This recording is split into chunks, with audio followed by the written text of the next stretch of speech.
Bonjour, monsieur le directeur général. Bonjour, Iba.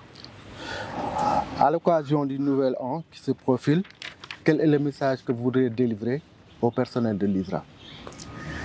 Alors, je voudrais d'abord vous remercier pour votre déplacement et pour l'initiative. La question est importante. Nous sommes en fin d'année. Ce sont des moments où, en tout cas, on doit se souhaiter. On vient de boucler 12 mois de labeur, de sacrifice, mais aussi de communion. Et on se projette sur un nouvel an. Alors, je voudrais, avant de commencer, annoncer mes vœux de nouvel an, des vœux de succès, des vœux de bonheur et de concorde, aussi bien en famille, mais aussi au niveau socio-professionnel. Je voudrais que l'année 2025, qui va être notre première année, que cette soit une année jamais égalée. Une année où l'ISRA sera encore dans des standards. La famille va être dans de meilleures conditions. Les conditions de travail vont être améliorées et les aspects sociaux vont davantage être renforcés. Et l'impact de notre institution beaucoup plus visible. Concernant la feuille de route que vous êtes en train de définir pour l'ISRA, quelles sont les actions phares que vous souhaitez mettre en œuvre cette année et les principaux défis que l'ISRA devrait surmonter pour ce faire? Alors, c'est une question très importante. On nous a confié un institut qui a fait 50 ans, qui a connu l'intelligence et le sacrifice des anciens. Et nous, les plus jeunes, nous devions en tout cas renforcer ce patrimoine et cette position. En tout cas, dans les premières mesures qui me semblent très importantes, c'est la sécurisation et la valorisation de notre patrimoine foncier. Parce que comme vous le savez, l'ISRA a beaucoup d'assiettes foncières à Dakar et comme dans les régions. Mais nous assistons par moments à un empiètement sur notre assiette foncière. Donc aujourd'hui, on ne peut pas faire de la recherche quand nous n'avons pas la plénitude de notre patrimoine foncier. Mais avoir la plénitude de notre patrimoine foncier, c'est non seulement le sécuriser, avec l'appui de l'État qui va nous accompagner à avoir la présence dans nos sites, mais surtout valoriser. Parce que si vous ne valorisez pas la terre, vous allez perdre la terre. Donc remettre la recherche dans nos sites, faire fonctionner les centres, tous les grands laboratoires, toutes les unités, mettre les chercheurs et les personnels dans de bonnes conditions. Donc c'est ça un des premiers leviers sur lesquels. Mais également aussi améliorer notre capacité de production. Aujourd'hui, nous avons des acteurs plus exigeants. Nous avons des autorités qui nous suivent et qui nous interpellent sur des chantiers principaux.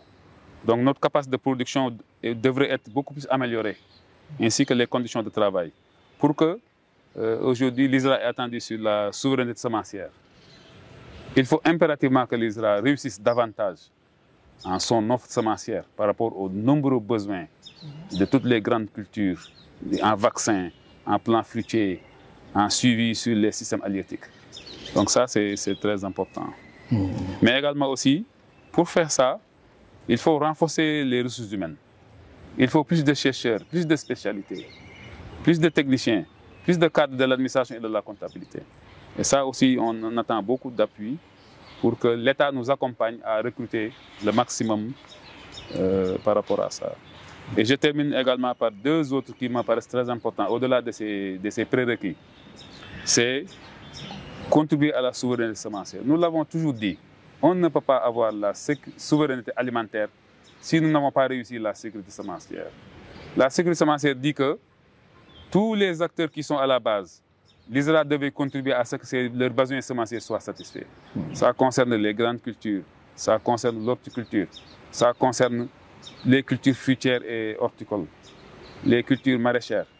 Donc l'ISRA se doit aujourd'hui, en tout cas c'est une priorité numéro 1, de satisfaire ces besoins de tous les acteurs. Et enfin, nous sommes dans un institut de recherche, ce n'est pas seulement des productions. Nous devons être à jour sur les défis actuels, mais surtout sur les défis futurs. Donc voilà en tout cas les chemins, les leviers sur lesquels 2025 va être important pour nous. Okay. Maintenant, le Sénégal vient d'adopter un nouveau référentiel de développement, le référentiel 2050, comme cadre stratégique pour le développement. notamment dans le secteur agricole. Comment l'ISRA entend-il s'aligner avec cette vision? Alors, notre ministère de tutelle, qui est le ministère de l'Agriculture, de l'élevage et de la souveraineté alimentaire, a une part extrêmement importante dans l'agenda de transformation Sénégal 2050. Aujourd'hui, le ministère a été assigné, au-delà d'avoir fusionné les deux entités clés de notre agriculture, que ce soit l'agriculture et l'élevage, mais la souveraineté alimentaire. Alors l'ISRA est extrêmement attendu sur contribuer à tous les secteurs de ces deux domaines, et en particulier sur la fusion ou sur la phase ultime qui est la souveraineté alimentaire. Donc, premièrement, c'est la souveraineté semencière. Aujourd'hui, on ne peut pas admettre un pays qui a 70% de population active travaillant dans le secteur primaire. Nous importons essentiellement les semences d'autres pays. Et nous ne pouvons pas même satisfaire les semences clés de nos systèmes les plus grandes, les principaux cultures, les spéculations principales, comme l'arachide, comme le mil, comme le riz, comme le maïs. Donc ça, c'est des événements clés, des étapes clés sur lesquelles, en tout cas, nous qui sommes dans un institut de recherche, voilà notre première contribution. Et on doit contribuer aussi également aux autres secteurs, notamment la foresterie, notamment les sciences halieutiques, notamment aussi l'élevage, qui sont aussi des pans qui contribuent à la sécurité alimentaire. Okay. Maintenant, comment l'ISRA compte-t-il renforcer vraiment sa position en tant qu'institut de référence en Afrique? Alors, il y a un environnement qui est nouveau. Si vous voyez, on vient de clôturer les festivités de cinquantenaire en début novembre 2024. L'ISRA, il y a 50 ans, était pratiquement la seule structure qui faisait la recherche. Mais aujourd'hui, nous avons heureusement un enrichissement d'acteurs qui font les mêmes choses ou qui font les choses en complémentarité par rapport aux questions de recherche. Je vous donne les universités. Aujourd'hui, nous avons les universités dans toutes les zones agroéconomiques. On va avoir 2 nouvelles universités, à Matam et dans le Sénégal oriental. Il y a aussi d'autres acteurs qui sont là, qui font de la recherche et développement. Donc, l'ISRA doit être beaucoup plus ouverte, doit être aussi beaucoup plus rassembleur, pour que toutes ces intelligences, toutes ces familles qui font de la recherche travaillent en synergie. Parce que c'est dans la synergie que nous serons plus forts. On ne peut pas continuer à faire des choses complexes en étant seul. Il faut qu'on soit créatif, il faut qu'on soit plus généreux. Il faut aussi qu'on améliore l'environnement. Parce que aussi des institutions qui sont différentes, il faut qu'on améliore l'environnement pour que cette synergie, ce travail en équipe puisse être en tout cas une finalité. Et je pense que c'est l'ISRA aujourd'hui, on a des instructions très fortes au niveau de nos autorités, notamment notre ministère de tutelle, la primature et la présidence. À chaque fois que nous avons des événements, des manifestations, l'ISRA est interpellé sur sa position et sa contribution à reformuler et à renforcer la politique nationale de recherche et de vulgarisation agricole. D'accord. Maintenant, évoquons un peu la coopération dans le domaine de la recherche. Comment l'ISRA prévoit-il intensifier ses partenariats? Aujourd'hui, dans cette dynamique d'être plus ouvert, d'être plus, en tout cas, rassembleur, l'ISRA a déjà fait d'énormes pas. Si vous partez dans la vallée du fleuve Sénégal, l'ISRA abrite la station risicole d'Africa Rice. C'est un signe d'ouverture. Aujourd'hui, l'ISRA aussi a abrité dans son campus à Bel Air le centre de l'IRD. L'ISRA travaille aussi en parfaite intelligence et en dynamique renforcée les équipes du CIRAD, qui sont 2 institutions françaises. Également, de plus en plus, on a aussi des institutions de recherche avancées, comme le CIMIT, comme le CIAT, que nous avons abrité dans le cadre de nos centres qui sont dans les régions, notamment à Thiès, à Saint-Louis et à Bambey. Donc l'ISRA est en train de montrer et de renforcer sa politique de collaboration avec toutes les institutions, aussi bien nationales qu'internationales. Donc nous allons en fait renforcer, et puis dans un concept gagnant-gagnant, pour le bien-être des acteurs des chaînes de valeur agricoles. D'accord. Et pour ce qui concerne le partenariat au niveau national? Alors, le partenariat au niveau national, va se renforcer parce que nous avons déjà signé beaucoup de conventions de partenariat, notamment avec les universités, avec les structures d'encadrement comme l'ANCAR, avec l'INP.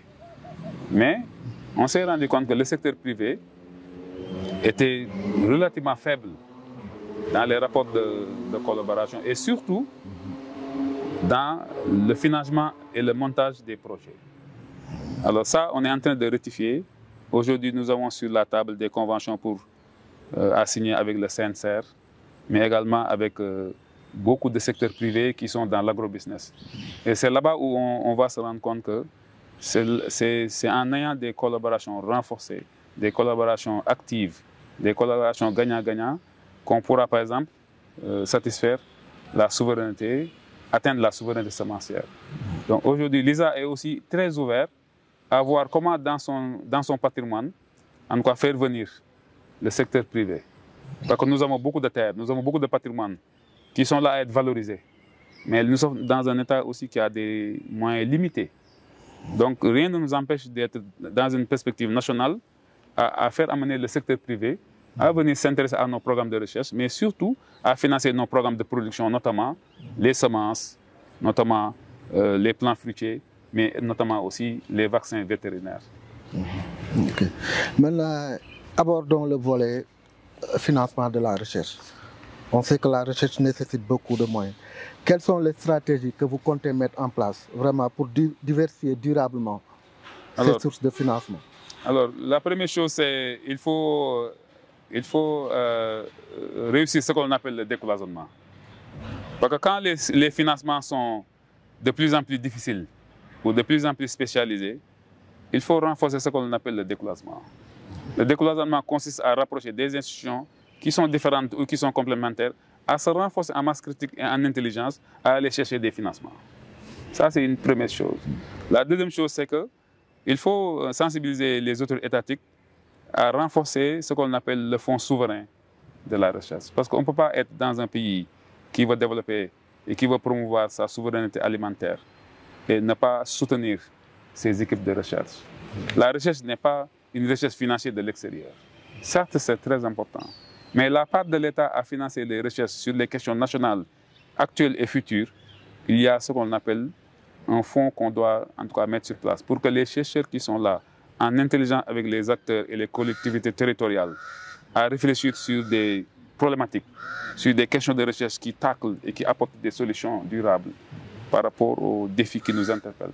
Voilà en tout cas les quelques stratégies. Et surtout, mieux impliquer et mieux faciliter l'insertion du secteur privé dans la validation de nos innovations et surtout dans la mise en valeur de nos innovations. Aujourd'hui, nous avons beaucoup d'innovations qui peuvent faire l'objet de petites et moyennes entreprises, qui peuvent faire l'objet de structures semencières et qui peuvent faire travailler en particulier les femmes, les jeunes, mais aussi les populations qui sont dans les zones agricoles.